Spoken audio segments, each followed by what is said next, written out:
எங்களுடைய டிக்டாக் அல்லது யூடியூப் எல்லாமே என்னென்னு சொன்னால் நாங்கள் ஒன்றுமே பேசக்கூடாது, ஒருத்தரை பற்றி பேசக்கூடாது, ஒரு நன்மையை கதைக்கக்கூடாது, தீமையை கதைக்கக்கூடாது.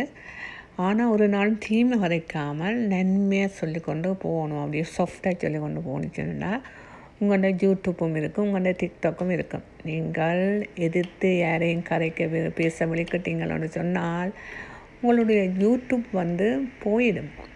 அதனால் மக்கள் யாரை பற்றியும் குற்றம் சொல்லாதீங்கோ. குற்றம் சொல்லாமல் என்ன செய்யுங்கன்னு சொன்னால் எல்லோரும் நல்லவர்கள் என்று சொல்லி கொண்டு தெரியுங்கோ.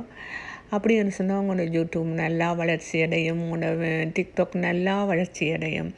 ஆனால் நீங்கள் அங்கே போய் நின்று கொண்டு எதுங்க பேசி நீங்கள் அப்படின்னு சொன்னால் உங்களோட டிக்டாக் பண்ணாலும் சரி, யூடியூப் பண்ணாலும் ஓடாது.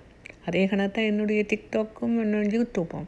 எனக்கு டிக்டாக் 3வது டிக்டாக், யூடியூப் 4வது டிக்டாக். ஏன்னு நினச்சிச்சினால் என்னுடைய மக்களுக்காண்டி நான் பேச போய் கடைசியாக என்னுடைய யூடியூப் போய்விட்டது.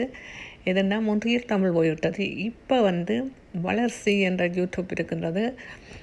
அது இப்போ பரவாயில்ல, 3000 சப்ஸ்கிரைபரோடு இருக்கின்றது. அதுவும் இப்போ கண் வைக்கணும் தெரியல. கண் வச்ச உடனே அதுவும் போய்விடும்.